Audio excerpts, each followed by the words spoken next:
بسم اللہ الرحمن الرحیم۔ السلام علیکم ناظرین، میں عرفان مجید اور آپ دیکھ رہے ہیں ہمارا ڈیجیٹل میڈیا۔ ناظرین، federal employees cooperative housing society کے جو سکینڈلز ہیں وہ دن بہ دن بڑھتے ہی جا رہے ہیں، اور جو موجودہ مینجمنٹ کمیٹی ہے یہ پچھلے تمام ریکارڈ توڑ رہی ہے۔ ہم نے باقی سوسائٹیوں کو بھی اکثر دیکھا ہے، لیکن جو کھنچکر یہاں پہ چل رہا ہے اور جو اندھیر نگری یہاں پہ چل رہی ہے وہ شاید ہی کسی اور جگہ پہ آپ کو نظر آئی۔ تو اسی سلسلے میں آج ہم نے عباس مغل صاحب کو دی ہے اور ان کو کہا کہ آپ آن لائن آئیں اور جو آپ کے ساتھ جو معاملہ ہوا ہے اس کے بارے میں بتائیے گا، تاکہ جو ہمارے دوسرے ناظرین ہیں جو یہ سمجھتے ہیں کہ موجودہ مینجمنٹ کمیٹی جو ہے وہ بہت اچھا کام کری، ان کو پتہ چلے کہ ان لوگوں نے ری نمبرنگ کا دھندا اور ری پوزیشن کا لیٹر مختلف لوگوں کو دیتے ہیں، مختلف لوگوں کو پوزیشن دے دیتے ہیں تاکہ یہ لوگ آپس میں الجھے رہیں اور ان کی طرف کوئی نہ دیکھے، اور یہ دھندا یوں ہی چلتا رہے، اور یہ آلموسٹ اپنا ٹینیور ختم کر چکے ہیں۔ لیکن اس کے بعد ایک نہ ختم ہونے والا جو ہے وہ فراڈ کا سلسلہ جو ہے وہ سامنے آئے گا، اور بیچارے متاثرین پھر عدالتوں کے چکر کھاتے رہیں گے۔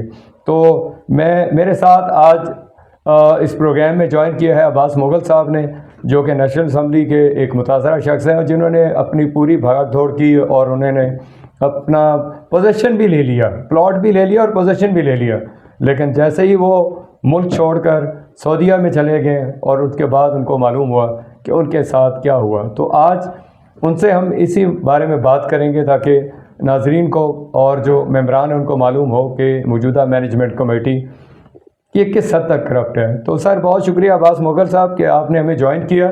تو سر پہلے اپنا تعارف کروائیے گا کہ آپ نے یہ پلاٹ کب خریدا اور اس کے بعد جو صورتحال بنی اور آپ نے جو پوزیشن لی وہ کس طرح ہوئی۔ جی السلام علیکم، بہت شکریہ عرفان بھائی، اور مجھے خوشی ہے کہ چلیں میری جو کوششیں ہیں جو میں نے کی ہیں وہ کسی طرح دوسروں تک پہنچیں، شاید کوئی اور میرا بھائی جو ہے یا تو فراڈ سے بچ جائے یا کوشش کر کے اپنا حق لینے میں کامیاب ہو جائے۔ اصل میں سعودیہ میں تھا، تو میں نے اپنے بھائی کے نام پہ جو وہاں پہ یہ پلاٹ خریدا تھا، تو غالباً 2019 میں نے پھر اپنے نام کروا لیا تھا پلاٹ۔ جب میں گیا تھا، چھٹی گیا تھا، تو بھائی نے بھی کہا بھائی میری جان چھڑاؤ، اپنے نام پہ کراؤ، وہ میں نے کروا لیا۔ یہ نیشنل اسمبلی کا پلاٹ تھا، بلو ایریا میں گئے، کچھ شفیق صاحب تھے سیکٹری، تو انہوں نے وہ ٹرانسفر کی تھی۔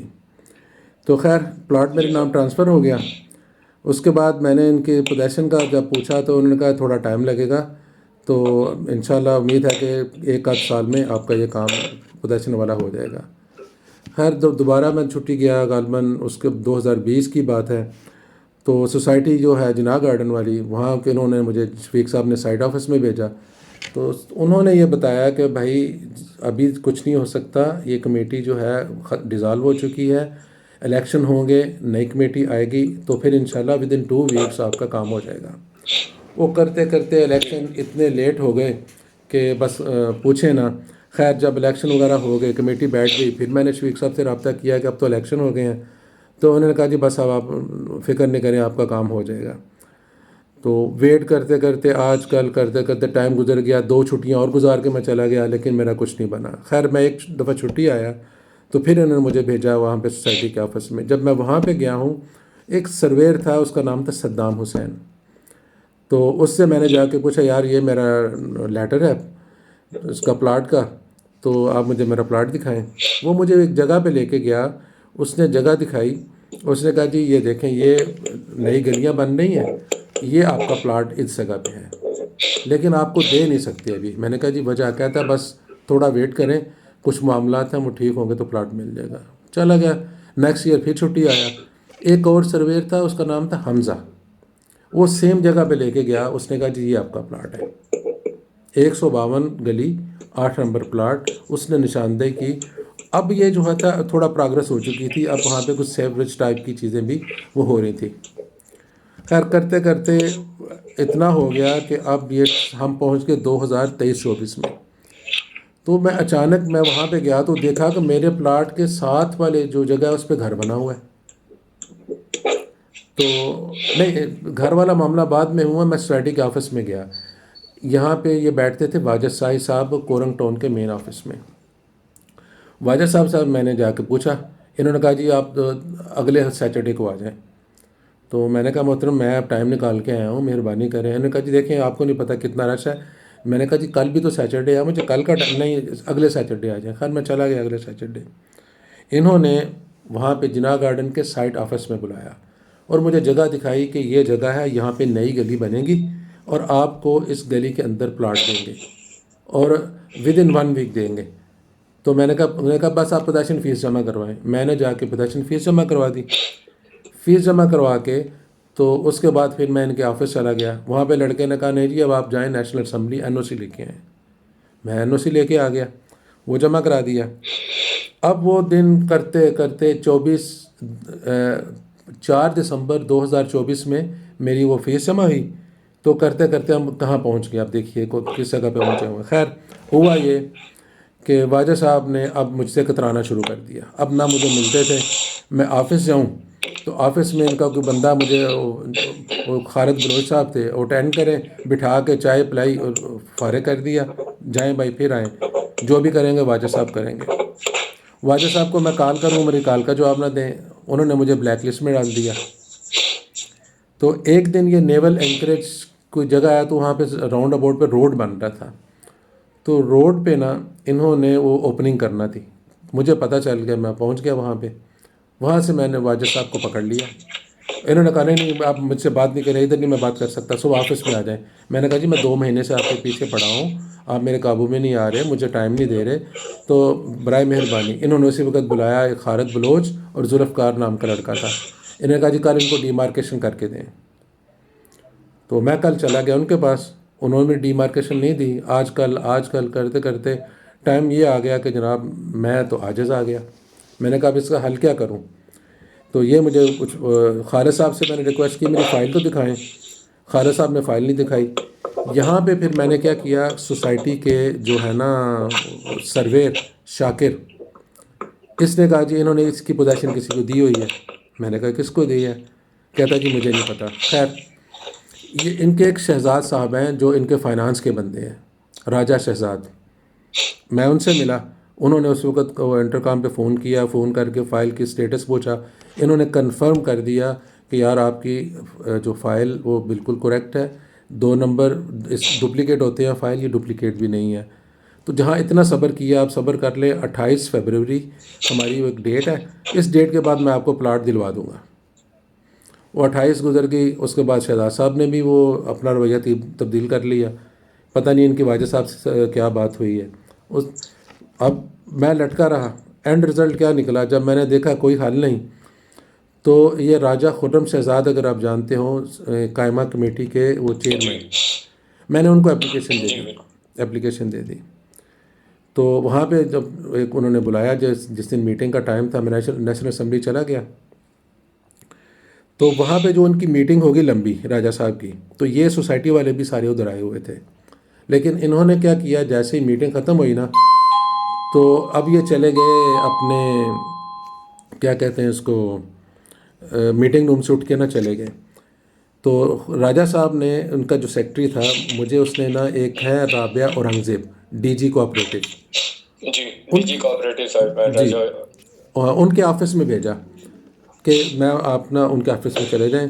تو ابھی وہ بیٹھی ہیں. میں گیا ہوں تو وہاں راجہ خرم شہزاد بھی آ گئے. آتے ہی انہوں نے مجھے پتہ کیا کہا, یار آپ کو تو پلاٹ دے دیا انہوں نے. میں نے کہا سر مجھے کہاں پلاٹ دیا, بتائیں میرے پاس, میں اگر پلاٹ مل جائے تو اور مجھے کیا چاہیے. اچھا چلے آپ نے میڈم سے بات کر لیں, اپنا کیس ان کو بتا دیں. میڈم نے کہا جی یہ میرے جو ہے نا وہ ان کے جو کوآرڈینیٹر تھے, ضیاء نام تھا ان کا, ان کو اپنا نمبر دے دیں اور ان کا نمبر لے لیں, تو ہم پھر رابطہ کریں گے آپ سے. آگے آ گیا رمضان. تو ان کو پتہ نہیں تھا کہ رمضان جو ہے نا منڈے کو رمضان شروع ہو رہا ہے. خیر وہ کرتے کراتے انہوں نے مجھے تھرسڈے کو کال کر لیا. تھرسڈے کو انہوں نے بلا لیا کن کو, نیشنل اسمبلی والوں کو. وہاں پہ شفیق صاحب نے کہا میڈم ہم نے تو ان کو NOC دے دیا, ہماری طرف سے کوئی رکاوٹ نہیں ہے, پلاٹ ان کو دینا ہے سوسائٹی والوں نے, جو واجد صاحب وغیرہ ہیں وہ پلاٹ دیں گے. اچھا جناب, آپ وہاں سے نکلے, انہوں نے فارغ کر دیا ان کو. نیکسٹ ڈے انہوں نے بلا لیا رابعہ صاحب نے واجد صاحب ٹیم کو. وہاں پہ واجد صاحب نے گواہان کی موجودگی میں اعتراف کیا کہ میڈم ان کا پلاٹ کا کوئی 2 نمبری نہیں, کوئی چکر نہیں, میں نے اور شفیق بھائی نے مل کے، ایون کہ ایل او پی میں نہیں تھا، ہم نے ایل او پی میں ڈال دیا پلاٹ ان کا. ہم مجبور ہیں کورٹ کی وجہ سے. آپ کو پتہ ہے کہ کورٹ نے پابندی لگائی ہے، آپ جانتی ہیں. جیسے کورٹ پابندی اٹھائے گا ہم ان کو پلاٹ دے دیں گے. مجھ سے غلطی یہ ہوئی کہ میں نے ڈیمانڈ نہیں کی کہ مجھے کوئی رائٹنگ میں دیں. یہ وہاں پہ ان کے آفس میں وربل ہوا. جب میں واپس آیا ہوں نا، اب پھر واجد صاحب میرے قابو نہیں آ رہے، نہ آگے نہ پیچھے. آفس میں گیا ہوں ان کے خالد بلوچ صاحب سے، میں نے کہا میری فائل دکھائیں. کہتے ہیں سوری ہمیں الاؤ نہیں ہے. میں نے کہا یار میرا پلاٹ ہے، میرے پلاٹ کی فائل آپ نہیں دکھا سکتے مجھے. انہوں نے کہا نہیں سر ہمیں اجازت نہیں ہے. میں نے کہا ٹھیک ہے. لو جی، اللہ کا کرنا ہوا کہ بات آگے پیچھے چلتی رہی. میرے ذہن میں آیا، کسی نے بتایا، میں چلا گیا وفاقی محتسب کی عدالت میں. میں نے وہاں پہ اپلیکیشن دے دی. پہلے تو ان کا وکیل ایک دو دفعہ آیا، اس کے پاس کوئی سالڈ جواب نہیں تھا. تو پھر میں نے ریکویسٹ کی سر ان سے کہیں وکیل کو نہیں، آپ ان کے پریزیڈنٹ صاحب کو یا سیکٹری واجد صاحب ان کو بلائیں. پھر انہوں نے وفاقی محتسب نے ان کو کال کیا تو ان کی جگہ پہ ان کے وائس پریزیڈنٹ آصف تنولی صاحب گئے. تو آصف تنولی صاحب نے وہ جو انہوں نے معاملہ پیش کیا وکیل کے ساتھ، انہوں نے کہا جی یہ کورٹ میں ہے. میں نے کہا جی کورٹ میں کب سے ہے؟ انہوں نے کہا جی 2021، 3 سال ہو گئے ہیں. تو میں نے کہا سر جی آپ نے تو اسی سال 4 دسمبر کو مجھ سے فیس کیوں جمع کروائی ہے؟ اگر یہ معاملہ کورٹ میں تھا تو آپ نے پوزیشن فیس کیوں جمع کروائی، این او سی کی کیوں منگوایا؟ خیر انہوں نے وہاں پہ لکھ کے دیا ریٹن. آصف تنولی صاحب نے سائن کیے. آفس جا کے انہوں نے وہ لیٹر ان کو بھیجا وفاقی محتسب کو کہ ان کے پلاٹ کا 152 نمبر گلی 8 نمبر پلاٹ کو اسٹیٹس چینج نہیں کریں گے. یہ پلاٹ جو ہے ان کو جیسے ہی کورٹ الاؤ کرے گا ہم ان کے حوالے کر دیں گے. میں مطمئن ہوا تھوڑا سا، چلو لکھ کے تو دیا انہوں نے. میں نے آنا تھا واپس سعودیہ. تو سعودیہ آنے سے 2 دن پہلے میری فلائٹ کب کی ہے؟ 5 تاریخ کی. عباس مغل صاحب، کیونکہ پروگرام کا ٹائم اب لمبا ہوتا جا رہا ہے، کیونکہ ویڈیو جو ہے وہ لمبی ہو گئی ہے، تو ہم کوشش کرتے ہیں کہ آپ کو دوبارہ کانٹیکٹ کرتے ہیں، اور ساتھ آپ کا جو مزید اس کے اندر جو فلاز ہیں، جو ان کی ہیرا پھیریاں ہیں، جو ان کو جس طرح انہوں نے آپ کو ٹرک کی بتی پیچھے لگائی رکھا، یا جو آپ کو کبھی ایک ادارے میں بھیج رہے تھے کبھی دوسرے ادارے میں بھیج رہے تھے، ہم یہ ساری تفصیل جو ہے وہ آپ سے دوبارہ لیتے ہیں، اور جو مزید اپڈیٹس ہیں وہ بھی لیتے ہیں. اسی کے ساتھ اپنے یہاں تک اس پروگرام کو ہم یہاں ختم کرتے ہیں، اور نیکسٹ پروگرام میں انشاءاللہ جو مزید تفصیل ہے عباس مغل صاحب سے وہ بھی ناظرین آپ تک شیئر کریں گے. دعا میں یاد رکھے گا. انشاءاللہ نیکسٹ جو ایپیسوڈ ہے یا نیکسٹ جو پروگرام ہے اس کو بھی آپ جس طرح آپ اس پروگرام کو دیکھ رہے ہیں اور آپ کا جو انٹرسٹ ہے اس میں قائم ہو رہا ہے کہ ایک متاثر شخص کے ساتھ جو اس کی آپ بیتی ہے وہ بتا رہا ہے، تو اگلی جو پارٹ کیا لیں ایپیسوڈ کیا لیں اس کو بھی آپ دیکھیں گے تو آپ کو مزید اپڈیٹس بھی ملیں گے. اور جو موٹیویشن ہے جس طرح عباس مغل صاحب نے اپنے لیے کوشش کی ہے اور اسٹیج پہ لے کے آگے کہ ان کو گھٹنوں کے بل لا کے انہوں نے پوزیشن بھی لی اور پلاٹ کا قبضہ بھی لیا، لیکن اس کے بعد جو صورتحال بنی وہ آپ نیکسٹ جو ہے اس کے اندر دیکھیں گے. اسی کے ساتھ میں نے ہوسٹ عرفان مجید کو اجازت ہے. نیکسٹ